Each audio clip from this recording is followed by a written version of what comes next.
Yes. So today I will start revision of rise of Hitler Nazism.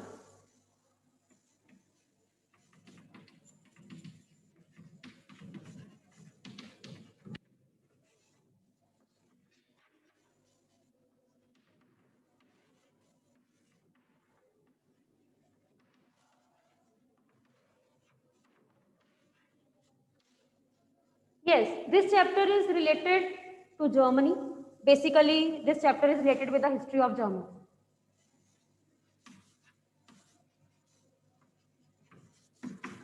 As you know, Germany was defeated in the First World War. Okay, Germany was a defeated country, and after defeating in the First World War, Kaiser William, the monarch of the country, he fled from the country because at that time it was not feasible for him to control Germany. And at that time in Germany, elections were held and new democratic elected government was formed. यानी कि first world war से पहले Germany में monarchy system था, लेकिन first world war में हार जाने के बाद, काइजर विलियम के जाने के बाद जर्मनी में इलेक्शंस हुए और इन इलेक्शंस में एक न्यूली गवर्नमेंट जो है डेमोक्रेटिक गवर्नमेंट इलेक्ट हुई। इस गवर्नमेंट को क्या कहा जाता है बेटा? Weimar Republic.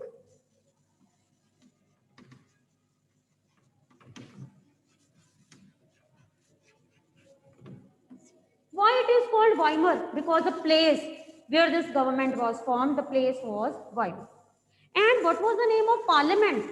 जो ये गवर्नमेंट बनी, इस गवर्नमेंट ने अपनी नई पार्लियामेंट बनाई और इस पार्लियामेंट का नाम क्या था? Reichstag. The name of the German parliament राइक्सटैग।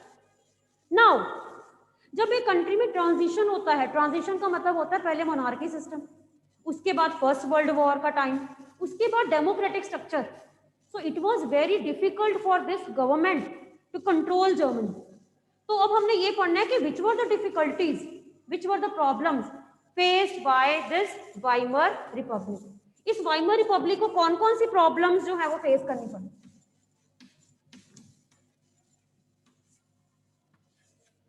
First problem faced by Weimar Republic was Treaty of Versailles.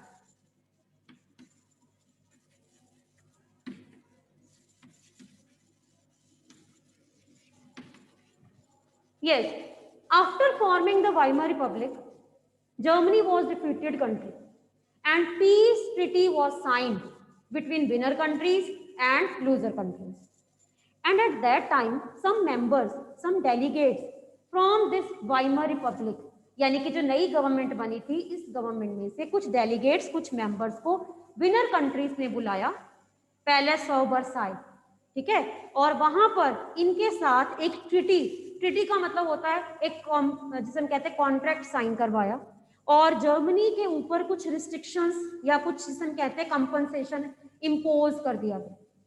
और इस ट्रीटी में कुछ ऐसी जिसे हम कहते हैं टर्म्स थी जो टर्म्स इंसल्टिंग थी, ह्यूमिलिएटिंग थी, बहुत हार्श थी। कौन कौन सी टर्म्स थी? इन टर्म्स में से सबसे इंपॉर्टेंट टर्म जो मानी जाती है वो है वॉर गिल्ट क्लॉज। ये आप सेपरेट हेडिंग भी बना सकते हैं, war guilt clause. It means Germany के ऊपर गिल्ट, गिल्ट क्लॉज का मतलब होता है कि फर्स्ट वर्ल्ड वॉर में जो भी गिल्ट या जो भी एक्सपेंडिचर था उसका कुछ परसेंट जो जर्मनी पे इंपोज कर दी in the form of compensation. Compensation का मतलब है कि फर्स्ट वर्ल्ड वॉर में विनर कंट्रीज का जो भी लॉस हुआ उसका कुछ परसेंट जो है वो जर्मनी को रीपे करना पड़ेगा। यानी कि जर्मनी खुद भी एक डिफीटेड कंट्री थी, जर्मनी को अपनी भी डेवलपमेंट रिकंस्ट्रक्शन करनी थी और साथ ही विनर कंट्रीज को भी पे करना था in the form of compensation. Other than that, many areas, coal areas, iron mines, and many important natural resources were taken away by the winner countries from the Germany. Then, compensation, huge amount of compensation was imposed on Germany. And at that time, it was very difficult for Weimar Republic to decide what to do. जब उनके सामने ये terms जो है वो रख दी गई, उनके सामने ये बहुत मुश्किल फेज था कि वो इन टर्म्स को के साथ किस तरह से डील करें। Then finally they sign the treaty, उन्होंने ट्रीटी को साइन किया and when they came back sign करने के बाद जब अपनी कंट्री में वापस आए, the people of Germany they were very, you can say they became angry, and these Weimar Republic, these members, they were regarded as criminals, November criminals.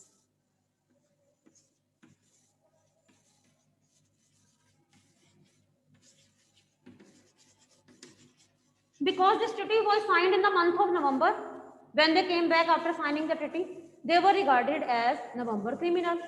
उनका क्या कसूर था कि उन्होंने ट्रीटी ऑफ वर्साई साइन की, and these conditions were very harsh. When they came back, they were regarded as November criminals by the people of their own country. जिन लोगों ने उनको ही इलेक्ट करके भेजा था, उन लोगों ने ही उनको नवंबर क्रिमिनल्स जो है वो वॉर गिल्ड क्लोज उनके ऊपर लगा दिया गया, जर्मनी के ऊपर। इस तरह से जर्मनी को फर्स्ट वर्ल्ड वॉर के बाद इंटरनेशनल लेवल के ऊपर इंसल्ट फेस करनी पड़ी। And at that time it was very difficult for Weimar republic to control Germany. Other than that, इसके अलावा भी कुछ और कंडीशंस थी जिन कंडीशंस को संभालना वाइमर रिपब्लिक के लिए बहुत मुश्किल था। इनमें से आता है बेटा इकोनॉमिक कंडीशन, जिसे हम कहते हैं economic crisis.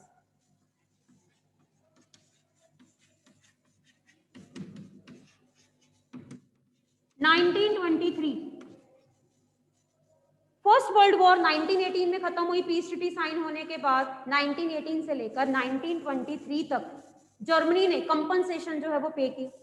But in the year 1923 it was very difficult for this Weimar republic to pay compensation, क्योंकि उनके पास मनी नहीं था, ठीक है, फाइनेंशियल रिसोर्सेज नहीं थे, already natural resources winner countries ने ले लिए थे, सोर्स ऑफ इनकम नहीं था। तो ऐसी कंट्री जो ऑलरेडी फर्स्ट वर्ल्ड वॉर में अभी जो है उसको डिस्ट्रक्शन हुई थी, ऊपर से कंपनसेशन देना पड़ रहा था, एंड इसके अलावा कंट्री के अंदर जो लोग थे वो भी सेटिस्फाइड नहीं थे। Unemployment was on large scale, poverty was there, destruction already इतनी डिस्ट्रक्शन हुई थी, उसको रिकंस्ट्रक्शन करना दैट वाज वेरी डिफिकल्ट, क्योंकि सोर्सेज नहीं थे। और इन्हीं पर्टिकुलर टाइम पीरियड में जर्मनी में, ठीक है, 1923 में क्या हुआ, जर्मनी की currency mark, what was the currency at that time, mark, German value, it fell down. जो मार्क की वैल्यू थी दैट फेल डाउन। मार्केट की वैल्यू फेल डाउन मतलब कि मार्क की वैल्यू फेल डाउन, इसका मतलब क्या है कि जब हम करेंसी को रिप्लेस करते हैं, सपोज हम डॉलर्स को रुपये के साथ कन्वर्ट करते हैं, लेकिन अगर हमें डॉलर्स खरीदने के लिए रुपीस ज्यादा देने पड़े तो इट मीन्स हमारी रुपी वैल्यू डाउन हो गई। इसी तरह से उस टाइम पीरियड में जर्मन मार्क को जब डॉलर्स के साथ कन्वर्ट किया जाता था तो बहुत ज्यादा ह्यूज अमाउंट में मार्क्स देने पड़ रहे। ऐसे में हम ये कह सकते हैं कि डॉलर के कंपैरेटिवली जो मार्क थे, ठीक है, इनकी वैल्यू डाउन हुई। इंटरनेशनल लेवल पे जब जर्मनी की करेंसी की वैल्यू डाउन हुई तो उस लेवल पे हम ये कह सकते हैं कि कंट्री को कौन सी कंडीशन फेस करनी पड़ी, इकोनॉमिक क्राइसिस ऑफ 1923। जर्मनी ने हैंड्स अप कर दिए, कंपनसेशन देने से मना कर दिया, और ऐसे में जर्मनी ने कुछ हेल्प ली यूएसए से, और यूएसए ने शॉर्ट टर्म लोन्स जर्मनी को दिए, और कुछ लोन्स जो है वो देने के बाद जर्मनी ने कंपनसेशन पे किया और अपनी कंट्री में कुछ डेवलपमेंट पॉलिसीज जो हैं वो चली। इस तरह से हम ये कह सकते हैं कि 1923 में यूएसए की हेल्प से जर्मनी ने कुछ हद तक जो है वो डेवलपमेंट प्रोजेक्ट जो है वो स्टार्ट किया। लेकिन ये भी लॉन्ग टर्म नहीं था, क्योंकि इसके बाद नेक्स्ट क्या आया, नेक्स्ट एक बैड फेज क्या आया, that is depression, year of depression.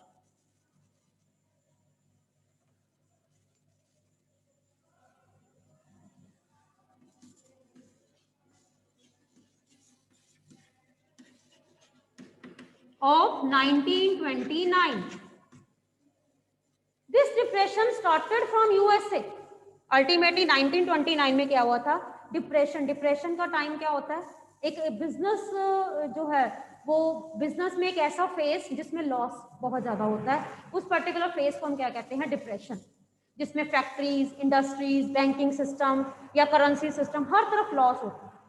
तो कहीं ना कहीं हमारा जो ये वाला 2020 ईयर है ये भी एक डिप्रेशन ईयर ही माना जाता है बिजनेसमैन के लिए। हर तरफ जो है ये काफी हद तक हमें लॉस जो है वो फेस करना पड़ा। तो ऐसा ही 1929 का जो ईयर था यूएसए के लिए बहुत एक बैड ईयर माना जाता है। क्या हुआ था इस पर्टिकुलर ईयर में, share market collapse. Share market collapse का मतलब क्या होता है, शेयर मार्केट जो थी, शेयर प्राइजेस जो थे वो बहुत नीचे आगे डाउन हो गए। जब बेटा मार्केट में शेयर प्राइसेस डाउन हो जाते हैं ना, तो ऐसे में सबसे ज्यादा जो है वो प्रॉब्लम कहाँ पे आती है, बैंकिंग सिस्टम में। तो यूएसए के बैंकिंग सिस्टम कोलैप्स हो गया, लोगों ने बैंक्स में जितनी भी मनी डिपॉजिट करवाई थी मनी को विड्रॉ करवाना शुरू कर दिया, बैंक्स में मनी धीरे धीरे कम हो गई। जब यूएस बैंक्स में मनी धीरे धीरे कम हुई तो यूएसए ने फॉरेन कंट्रीज को जो लोन दिए हुए थे उनको डेडलाइन दे दी, इनमें से जर्मनी भी एक कंट्री थी। तो कहीं ना कहीं हम ये कह सकते हैं कि डिप्रेशन का जो इम्पैक्ट यूएसए पे था उसका बैड इम्पैक्ट जर्मनी पे भी पड़ा, क्योंकि जर्मनी को अब जितने भी यूएसए से लोन लिए हुए थे उनको रीपे करना था, वापस करना था। और ऐसे में 1929 तक आते आते जर्मनी की कंडीशन और ज्यादा वर्स्ट हो गई। ठीक है, अब जर्मनी में डिप्रेशन के टाइम पर हमें क्या क्या फेस करना पड़ा, unemployment at large scale, factories close down, factories बंद हो गई, इंडस्ट्रीज बंद हो गई, प्रोडक्शन नहीं हो रही। ठीक है, people were willing to work, लोग काम करने के लिए तैयार थे but they were not getting employment, unemployment was on large scale, they were fed up and many people they lead to criminal activities. तो ऐसा ही होता है, जब लोगों को जॉब नहीं मिलती, काम नहीं मिलता, तो वो क्रिमिनल एक्टिविटीज जो है वो कंट्री में करते। ठीक है, तो इस कंडीशन में एटलीस्ट 1929 तक आते आते कंट्री में ये सारी प्रॉब्लम्स वाइमर रिपब्लिक को फेस करनी पड़ी, क्योंकि वाइमर रिपब्लिक इन प्रॉब्लम्स को प्रॉपरली टैकल नहीं कर पाई। इसके अलावा भी वाइमर रिपब्लिक में कुछ डिफेक्ट्स थे। कौन से डिफेक्ट्स थे, इसको आप नेक्स्ट पॉइंट में लिख सकते हो, आर्टिकल 48 एंड कोलिजन बॉम्ब।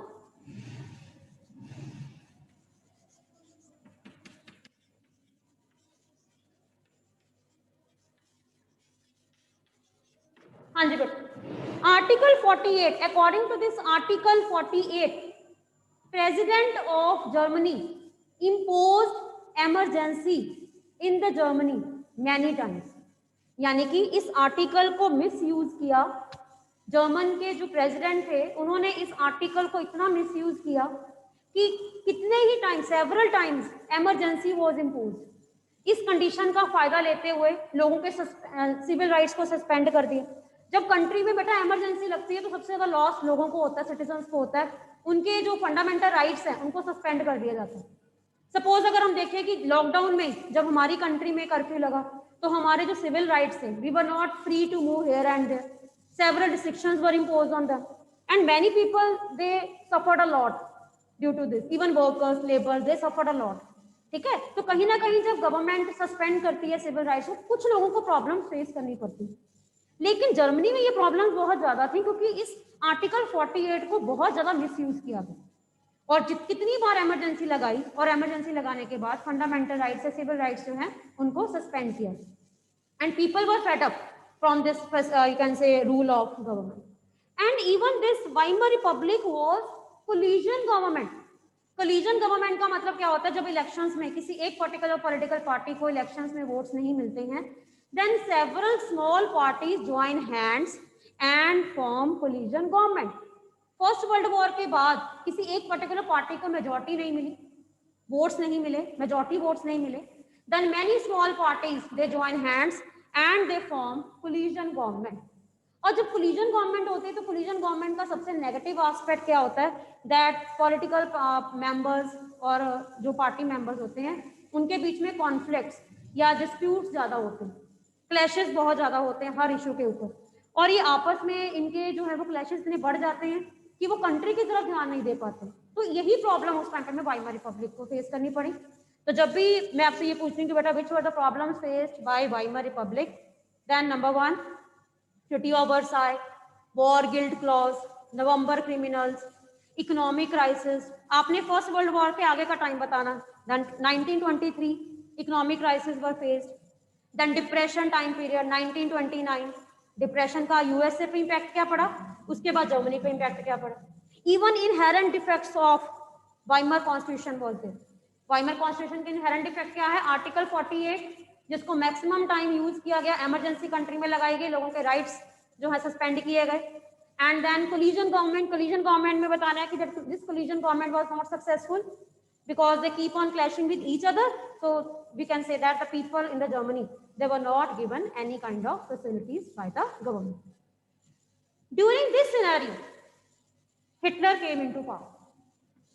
ठीक है, तो अब नेक्स्ट जो है हमने ये बताना है how Hitler came into power 1929, यानी कि 1929 के बाद हम ये कह सकते हैं कि हिटलर जो है उसका उसकी एंट्री या उसकी पावर जो है इंक्रीज। तो विच फैक्टर्स हेल्प हिटलर? तो हिटलर की पूरी इंफॉर्मेशन, हिटलर की जो इंट्रोडक्शन है या उसकी पर्सनैलिटी के कौन से ऐसे फीचर्स थे जिनके कारण 1929 के बाद वाइमर रिपब्लिक को रिप्लेस किया। ठीक है, तो हिटलर, राइज ऑफ हिटलर में हमने ये मेन बताना है कि किस तरह से कौन कौन से उसके जो है उसकी पर्सनैलिटी के फीचर्स क्या थे, उसमें पूरी उसकी चाइल्डहुड, उसकी हिस्ट्री, पॉलिटिकल करियर और उसका मेन जिसे हम कहते हैं कि टाइम 1932 जो उसका पर्टिकुलर ईयर था, जिस ईयर में इलेक्शंस जो है वो, तो ये सारा हम बताएंगे राइज ऑफ हिटलर में। ठीक है, सबसे पहले हमने बताना उसका birth, introduction, born in 1889 in Austria, belong to very poor family. ठीक है, and during First World War he was soldier, act as a messenger, यानी कि फर्स्ट वर्ल्ड वॉर के टाइम पीरियड में वो एक मैसेंजर था। ठीक है, सोल्जर था, पैट्रियोटिक था, बहुत पैट्रियोटिक था। इसीलिए हम ये कह सकते हैं कि फर्स्ट वर्ल्ड वॉर के हार जाने के बाद, जर्मनी के हार जाने के बाद उसका डीप इम्पैक्ट जो है वो हिटलर के माइंड पे बहुत ज्यादा पड़ा। एंड जब उसने ट्रीटी ऑफ वर्साई में जर्मनी की इंसल्ट पूरे वर्ल्ड में, ठीक है, वो देखी, तो वो इसकी रिटेलिएशन, इसका बदला लेना चाहता। तो यही कहीं ना कहीं आगे जाकर सेकेंड वर्ल्ड वॉर का एक बेस था।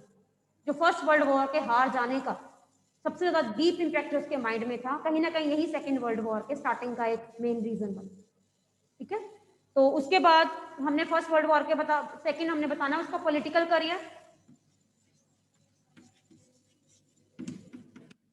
पॉलिटिक्स ज्वाइन की उसने। ठीक है, और फर्स्ट वर्ल्ड वॉर के बाद यानी कि 1918 के बाद पॉलिटिक्स ज्वाइन की, और पॉलिटिक्स ज्वाइन करने के लिए किसी ना किसी पर्टिकुलर पार्टी का मेंबर बनना पड़ता है। तो उसने कौन सी पार्टी ज्वाइन की? German workers party.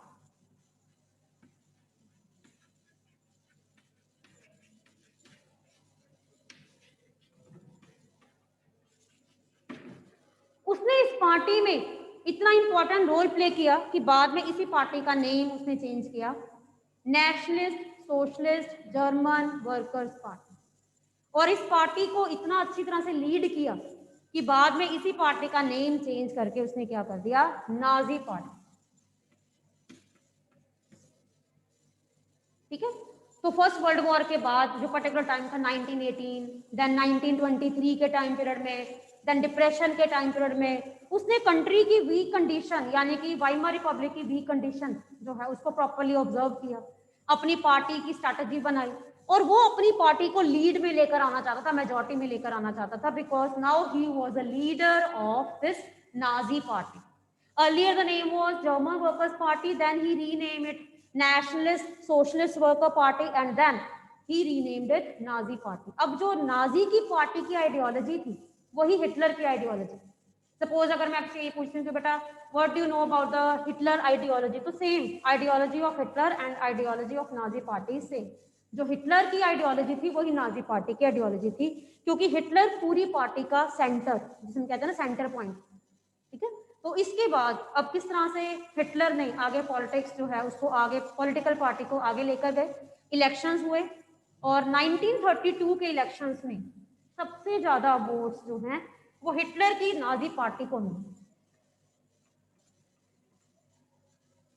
ये उसकी एक बहुत बड़ी विक्ट्री थी। 1932 इलेक्शंस हेल्ड एंड 37% वोट्स, किसी भी पार्टी को इससे ज्यादा कभी वोट्स मिले नहीं थे। तो ये एक हिटलर के लिए, उसकी पार्टी के लिए एक बिग अचीवमेंट थी। 1932 में जब इलेक्शंस हुए, his party one with the maximum number of votes 37 उस टाइम पीरियड में उनके लिए बहुत ज्यादा मेजॉरिटी, काइंड ऑफ मेजॉरिटी, सबसे ज्यादा मेजॉरिटी इनकी वोट्स थी। और 1932 में हिटलर की इस रेपुटेशन और इस पोजीशन को देखते हुए उस टाइम के जो प्रेसिडेंट थे हिंडेनबर्ग, ही इनवाइटेड हिम या as a Hitler to be the chancellor of country. Chancellor का मतलब होता है एक प्रेसिडेंट से नीचे की जो पोस्ट होती है उस पर इनवाइट किया and he became the chancellor of Germany. लेकिन he was not happy with the second position because he wanted to control, वो पावर में आना चाहता था। ठीक है, उसकी क्या क्या उसके फीचर्स थे, ठीक है, उसकी जस्ट हमने अभी ये बताना है कि उसकी और पर्सनैलिटी के क्या फीचर्स थे। क्योंकि हमने इस टॉपिक में अभी ये नहीं बताना कि उसने किस तरह से डेमोक्रेसी को डिस्ट्रक्ट किया, हमने जस्ट हिटलर के मेन पर्सनैलिटी के फीचर्स बताने हैं, उसकी अचीवमेंट्स बतानी है हमने इसमें, राइज टू पावर, कि किस तरह से वो पावर में आए, ठीक है, और उसकी कौन कौन सी पर्सनैलिटी के फीचर्स ने उसको हेल्प की। Then fourth, powerful speaker.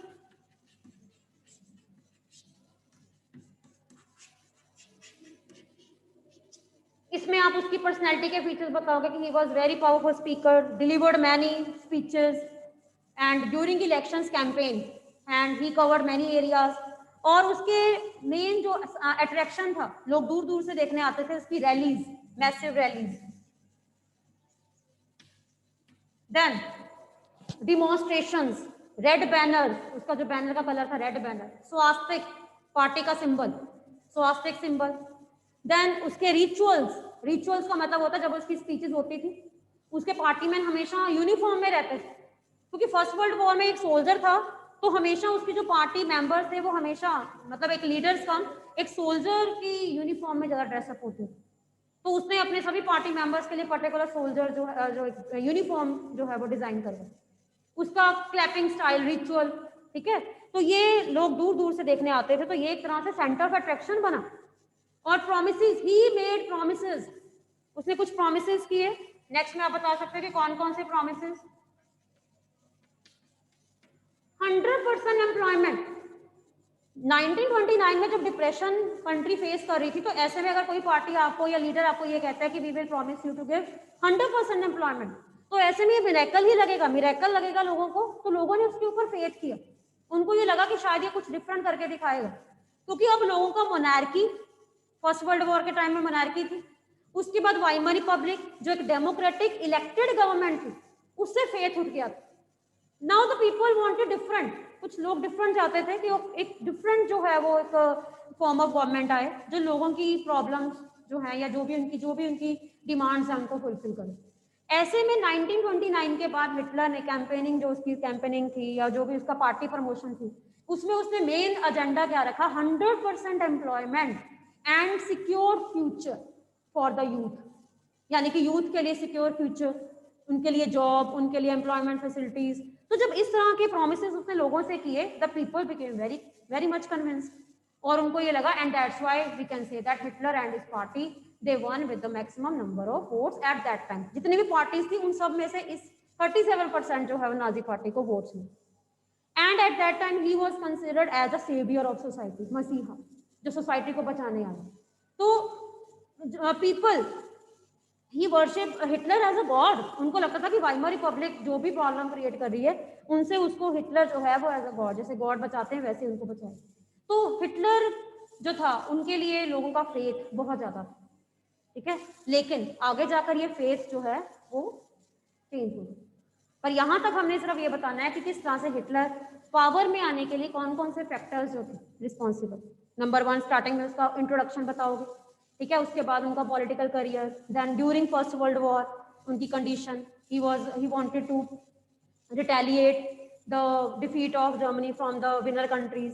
Then फिर आपने इलेक्शंस का टाइम बताना है, एंड आफ्टर दैट उसकी पावरफुल स्पीचेस, उसकी पर्सनैलिटी, डायनेमिक पर्सनैलिटी, ठीक है, और उसके बाद उसकी मैसिव रैलीज, उनके डिमॉन्स्ट्रेशंस, और देन उसके प्रोमिसेस, 100% एम्प्लॉयमेंट, सेफ फ्यूचर, और ये जो फैक्टर्स है जिसके कारण हम ये कह सकते हैं कि लोगों ने हिटलर के लिए अपना फेथ या कॉन्फिडेंस बढ़ा, ठीक है।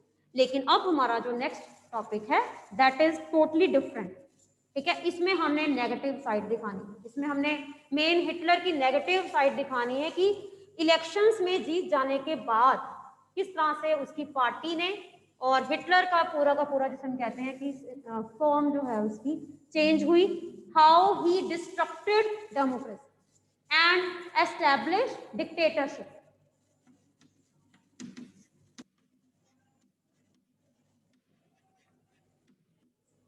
Yes, what is the difference between dictatorship and democratic government? Who will tell me? Hurry up. What is the main difference? पहले democratic government थी, now what is the main difference between? हाँ जी, वे समझो. Yes. In dictatorship, there is no involvement of public in the politics. People are not free to elect their representatives, and or In dictatorship form of government, ruler is not Dictator is not answerable. yes, very good. Ruler is not, your dictator is not answerable. Dictator जो है, it can be one person or group of person can be there. ठीक है, very good. Yes, it means the main difference between democratic form of government and dictatorship is that dictator is not answerable. So even Hitler was not answerable for his acts. और उसके लिए उसने सबसे पहले क्या किया? Number 1, fire decree. Decree means order. 1933 in the month of February. सबसे पहले आपने ये बताना है कि फरवरी के मंथ में 1933 में क्या हुआ? Fire incident, fire broke out in the parliament and due to the death of president, now the post was empty. To fill this post, Hitler he wanted to grab the power. Power में आने के लिए उसने क्या किया? एक order pass किया, जिस ऑर्डर को क्या बोलते हैं? Fire order. और इस ऑर्डर को पास करने के बाद उसने क्या किया? इस ऑर्डर में क्या था? Suspended civil rights. सबसे पहले उसने फर्स्ट ऑर्डर क्या पास किया? उसने कंट्री में सभी जितने लोगों के फंडामेंटल राइट्स या सिविल राइट्स थे उनको सस्पेंड कर दिया. सबसे पहले सिविल राइट सस्पेंड करना मतलब अब सिटीजन जो हैं या जर्मनी के जो लोग हैं वो हिटलर के अगेंस्ट नहीं जा सकते, कुछ भी. They can't speak anything wrong against him. तो उसकी पावर जो है, लोगों की पावर को सबसे पहले उसने खत्म किया. लोगों के फंडामेंटल राइट्स, सिविल राइट्स खत्म कर दिए by passing an order of fire decree. Decree का मतलब सिंपल क्या था? डेक्री का मतलब होता है ऑर्डर. ठीक है, by passing order, fire order in the year of 1933 in the month of February. अब सबसे पहले उसने सस्पेंड किए सिविल राइट्स. इसके बाद ऑन 3 मार्च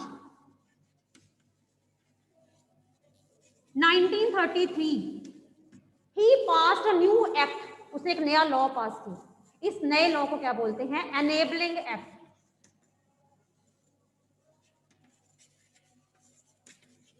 क्या था ये एनेबलिंग एक्ट? एनेबल, एनेबलिंग का मतलब क्या होता है? Enable. It means by passing this act on 3 March he enable Germany as dictatorship country. Means उसने क्या किया? उसने डेमोक्रेटिक फॉर्म को खत्म कर दिया, कॉन्स्टिट्यूशन को खत्म कर दिया, पार्लियामेंट को खत्म कर दिया एंड एक नया कॉन्स्टिट्यूशन. नया कॉन्स्टिट्यूशन का मतलब होता है नए रूल्स एंड रेगुलेशंस के साथ उसने 3 मार्च को एनेबलिंग एक्ट पास किया. और इस एक्ट में जो मेन जो लाइन थी that was now Germany will be converted from democratic to dictatorship country. और जिसके साथ ही उसने लोगों के राइट्स या डिक्टेटर फॉर्म ऑफ गवर्नमेंट के जो भी रूल्स एंड रेगुलेशंस थे उनको इम्प्लीमेंट कर दिया, ताकि लोग किसी भी तरह से रूलर के लिए आंसरेबल, यानी कि रूलर उनके लिए आंसरेबल ना हो, लोग उसे क्वेश्चनिंग ना करें. सेंसरशिप, सेंसरशिप का मतलब होता है फ्रीडम टू आस्क एनीथिंग या freedom to oppose the government, that was impose. Censorship लगा दी गई. इलेक्शंस नहीं हो सकते कंट्री में. अब हिटलर का रूल जो था वो अनलिमिटेड टाइम पीरियड के लिए था, जब तक वो चाहता था. पॉलिटिकल पार्टीज को कर्व कर दिया गया. His party became only party in the country, Nazi party became the only party in the country. And इसके अलावा उसने जितनी भी ट्रेड यूनियंस थी या जितनी भी वर्कर ऑर्गेनाइजेशन या एसोसिएशन थी जो स्ट्राइक्स कर सकती हैं, एजिटेशन कर सकती हैं, उनको अपने कंट्रोल में करना. और इस तरह से हम ये कह सकते हैं कि एनेबलिंग एक्ट पास करके उसने जर्मनी को उसकी डेमोक्रेटिक स्ट्रक्चर को खत्म करके डिक्टेटरशिप इंपोज कर दी. अब आप ये देखिए कि जिस तरह से अपने फ्रेंच रेवोल्यूशन में पढ़ा, 1789 से पहले मोनार्की, उसके बाद कॉन्स्टिट्यूशनल मोनार्की, उसके बाद रिपब्लिकन मैक्सिमम रॉबेस्पियर का रूल, उसके बाद डायरेक्टरी रूल, और डायरेक्टरी रूल के बाद नेपोलियन बोनापार्ट मिलिट्री डिक्टेटर. कितनी ही form of government French revolution में चेंज, फ्रांस में चेंज हुई. इसी तरह से जर्मनी में भी ट्रांजिशन कैसे हुआ? फर्स्ट वर्ल्ड वॉर से पहले मोनार्की, उसके बाद फर्स्ट वर्ल्ड वॉर का time period democratic form of government Weimar Republic, जो कि सक्सेसफुल नहीं हो पाई.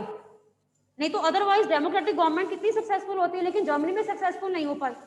और उसकी वीक कंडीशन का फायदा किसने लिया? हिटलर ने. हिटलर ने फिर 1932-33 के बाद सेकेंड वर्ल्ड वॉर खत्म हुई जाकर 1945. इट मींस 1933 से लेकर 1945 तक जर्मनी में रूल. ठीक है.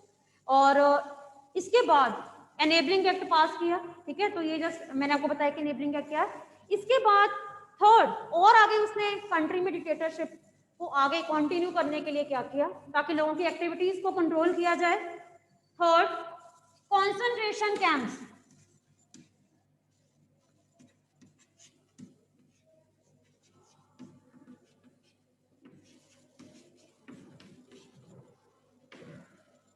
Yes, Hitler establish concentration camps.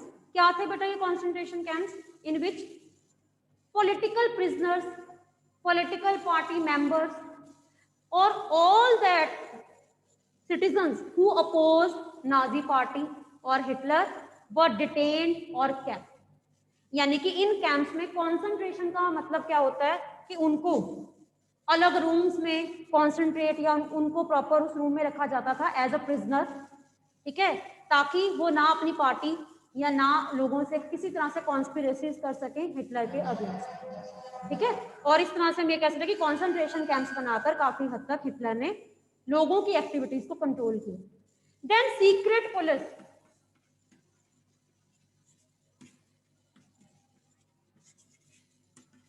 Not in uniform. उसने क्या किया, कंट्री में सीक्रेट पुलिस अपॉइंट की, Gestapo, not in uniform. And इनका मेन मोटिव क्या था, they move here and there, और कंट्री में लोगों की एक्टिविटीज को वॉच करते थे ताकि हिटलर को उसकी रिपोर्टिंग दी जा सके। और इस तरह से पुलिस अपॉइंट की लोगों के वेलफेयर के लिए नहीं, लोगों को सेफ्टी के लिए नहीं, बल्कि लोगों की एक्टिविटीज को कर्व करने के लिए, ताकि वो हिटलर और उसकी पार्टी के अगेंस्ट कुछ ना कर सके, ठीक है। देन इसके बाद डिक्टेटरशिप को और आगे उसने कैसे किया, he considered many communities as undesirable. इसमें आपने नेक्स्ट बताना है कि बहुत सी कम्युनिटीज को अनडिजायरेबल डिक्लेयर कर दिया गया। अनडिजायरेबल का मतलब क्या होता है, जिनको हिटलर अपनी कंट्री में नहीं चाहता था, कुछ ऐसी रेसेस जिनको वो अपनी कंट्री में नहीं चाहता था, undesirable races.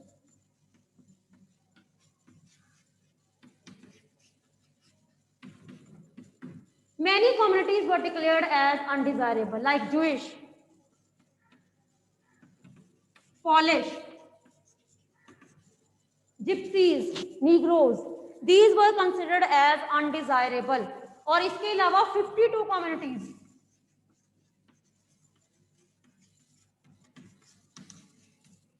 because Hitler wanted only his race in the country. उसकी अपनी रेस कौन सी थी, Nordic, German, Aryan race. Nordic, he belong to Nordic, German, Aryan race. उसका लोगो क्या था, वन रेस मीन्स उसकी रेस, वन पीपल मीन्स उसकी कम्युनिटी के people, one leader means Hitler, and one empire means Germany. यानी कि Germany के अलावा पूरे world, he wanted to become world conqueror, ठीक है। वो जर्मनी के अलावा बाकी एरियाज को भी जीतना चाहता था। इसलिए उसने आगे 1933 के बाद अपनी कंट्री को इतना ज्यादा साउंड, इतना ज्यादा स्ट्रॉन्ग किया कि 1939 तक उसने सेकेंड वर्ल्ड वॉर के लिए इन्विटेशन दे दी। एंड सबसे पहले उसने अटैक कहाँ पे किया, पोलैंड। पोलैंड पे अटैक किया 1939 and with this second world war started. क्योंकि वो सेकेंड वर्ल्ड वॉर में सभी जितनी भी कंट्रीज ने जर्मनी को हराया था वो उनसे रिटेलिएट यानी कि बदला लेना चाहता। So in this way he destructed democratic system and established dictatorship